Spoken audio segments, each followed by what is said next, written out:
my North Island College DGL 309 capstone presentation. I should just do a little history. It's a diploma program for digital design and development. Been there for 3 years. Initially, I took a video and sound elective course.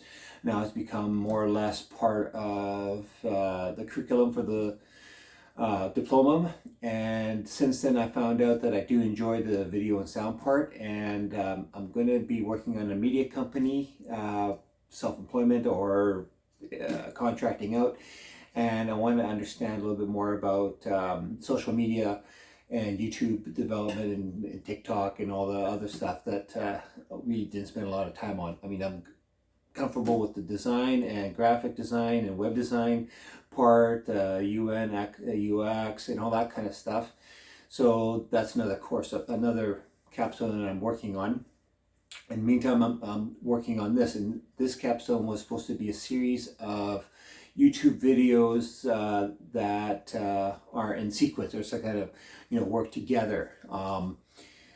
When I first started this, I really thought I had a better understanding, but I quickly found out that I don't. There's lots to absorb. First thing I did, I went to the source. I went to YouTube.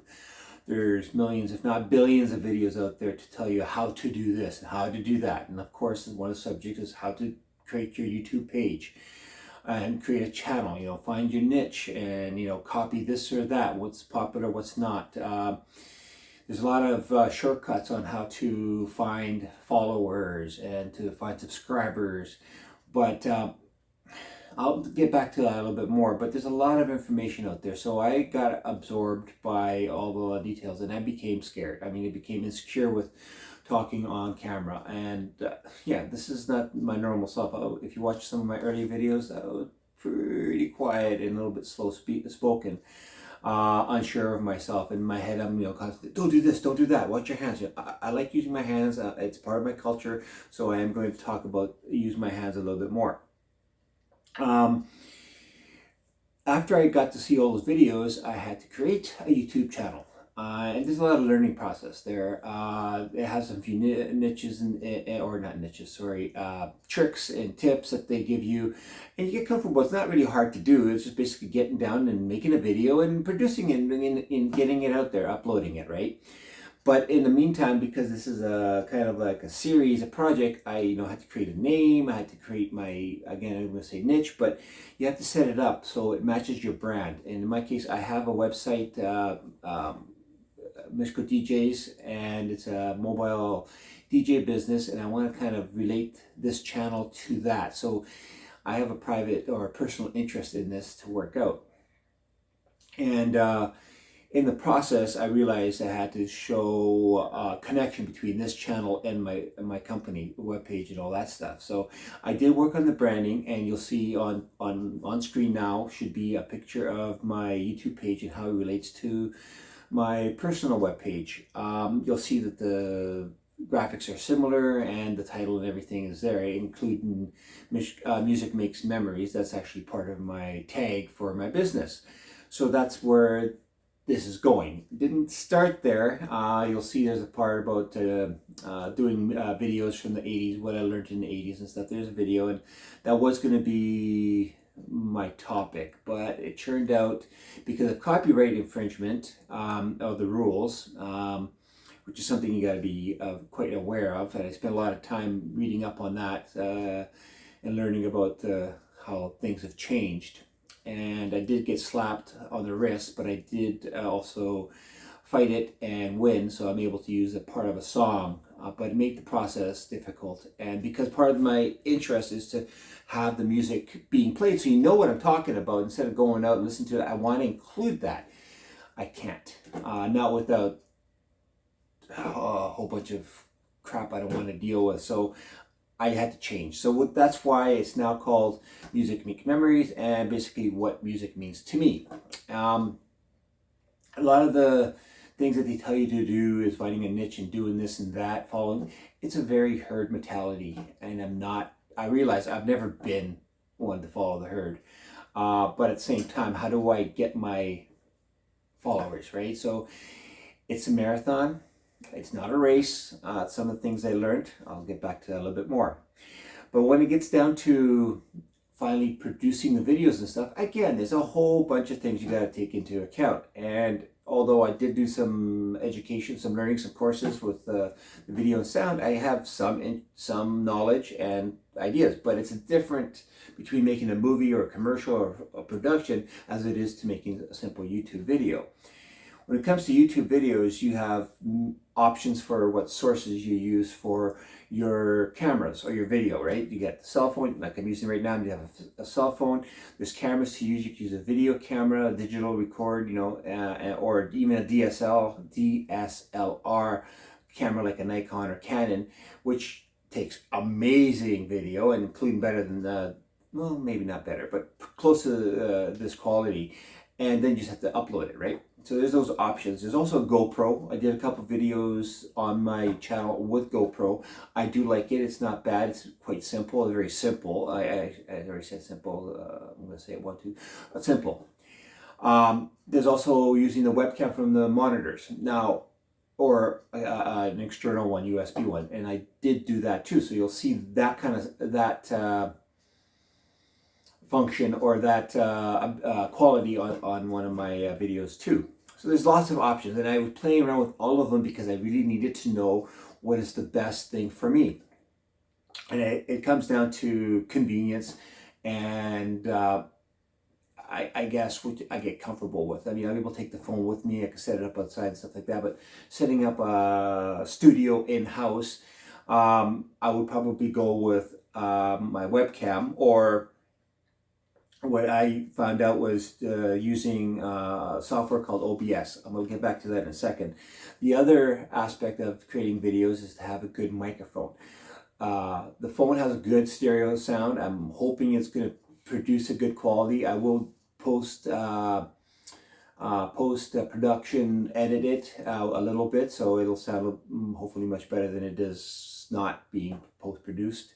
But there's built-in microphones into the cameras, whether it's the DSLR, the video camera, the cell phone, the GoPro, even the webcam has its own built-in microphone, and the qualities are different. You could also get an external microphone. I don't have it, but it's in one of my videos. It's a big knob right in front of me. But there's two types to realize. There's condenser mic and there's dynamic mic. The condenser mic, which is the one I have, picks up all the sounds, and the quality is a little bit limited. It sounds like you're talking inside a phone booth. There's reason for it. If you're doing outside recordings, it's good to get the atmosphere, no problem. But I need a dynamic mic. A dynamic mic is one that points right to your face. And you basically keep that distance and doesn't hear anything going out and about around you. In one of my videos, you could hear my wife cleaning the dishwasher, taking the dishes out of the dishwasher. I didn't catch that during the video, but in post-production, it was there, and I wasn't going to edit. I was already had enough things on my plate, so it's in there. But I chuckle because that's my learning process here. So dynamic versus condenser mics. So we go back to the software. Now, there's lots of ways to do this. There's free online services that do this. There's, even YouTube's got this. Just, load up this, cut and paste and do this and that. No problem. Simple and straightforward. Apple also has tons of apps, and they have some great software built into the computer. So if you're using an iMac or a Mac or a Pro or whatever, the ability is there. You just have to learn. Again, I tried everything because I needed to know what works for me, what doesn't. I have some prior Adobe Premiere Pro and Edition knowledge and experience from a previous course, and I'm actually quite comfortable, and it's a very powerful program.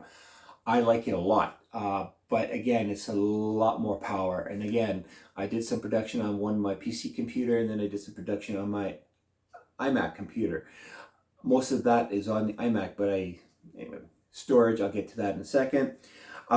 I wasn't able to communicate between the two, so I had to pick Apple, and I used that.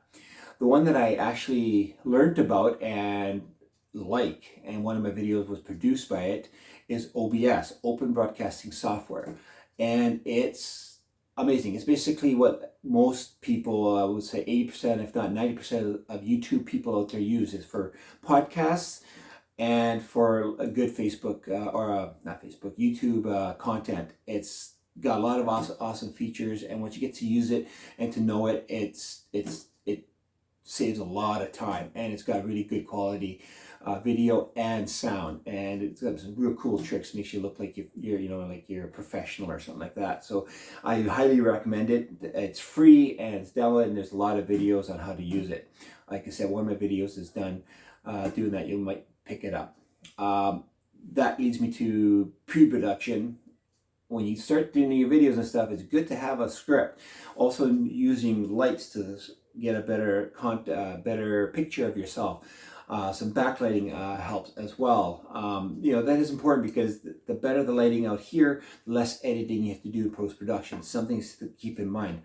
One thing I learned late in this process is scripts. Design a script for your channel, for your presentation, for your thing.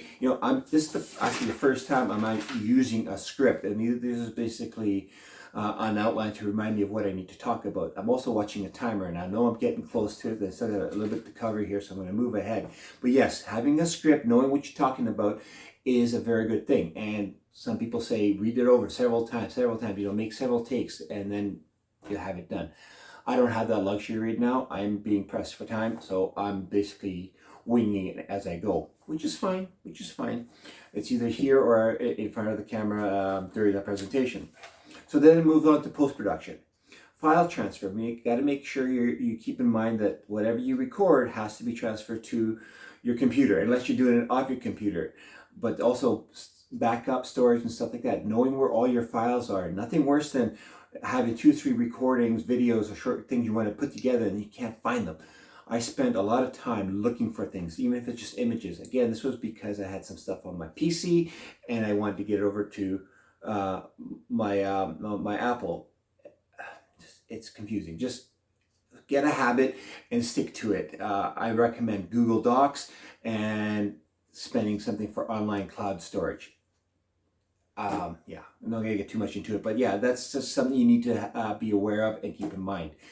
When you get editing, you should have an opening title with some, explaining what your channel is about and what you're going to be talking about.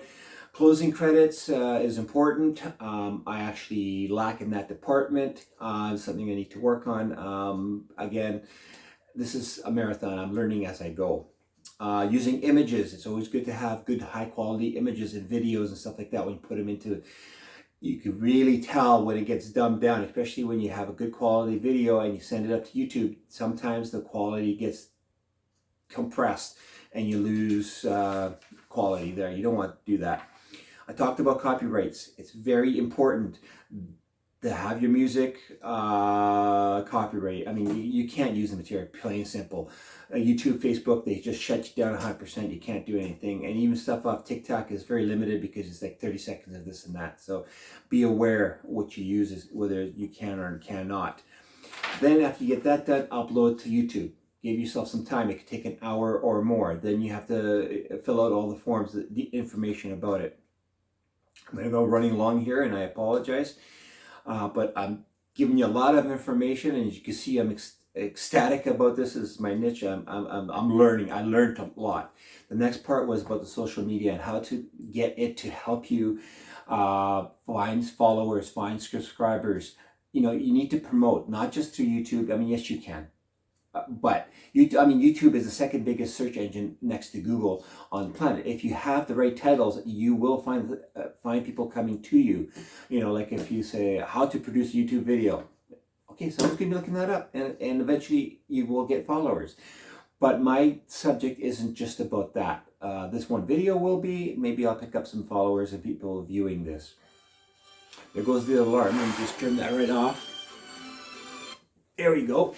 Part of editing. Anyway, I use TikTok, I use Instagram, and I use Facebook. There's a meta business part, and I use all of those to help support my YouTube channel. In fact, I thought I had a revolutionary challenge and I was going to get thousands of followers. Well, that didn't work. I mean, I quoted that if I get 1,000 followers, I'll get an A for the subject. But you see, I only wanted 100 because that was my goal when I started this, was to get 100 followers. I think I was 84 the other day, so I'm a little bit short, but it's a marathon. It's not a race. I've been told that you got to be patient. And because I put the horse in front, or the cart in front of the horse on one of my promotions with, I think it was Instagram, I didn't do things just right. I didn't have a proper link to my video channel or to my video. And when I posted it, it didn't clearly state that they needed to go to YouTube and subscribe there. What they thought, if they hit like based on my advertisement, that would give me the A. So I had lots of likes and not necessarily followers, but a lot of likes on the Instagram post. It didn't translate over to YouTube. So my mistake. Get your ducks in a row before you start advertising. Again, Google Docs and storage is a wonderful thing. Use it to your advantage. Don't be afraid of it. Now, I got a couple of the videos in the can, which is basically old movie figure of speech, meaning that the video's been done, but it hasn't gone through post-production. My goal is to get that done based on the series Music Makes Memories and what it means to me.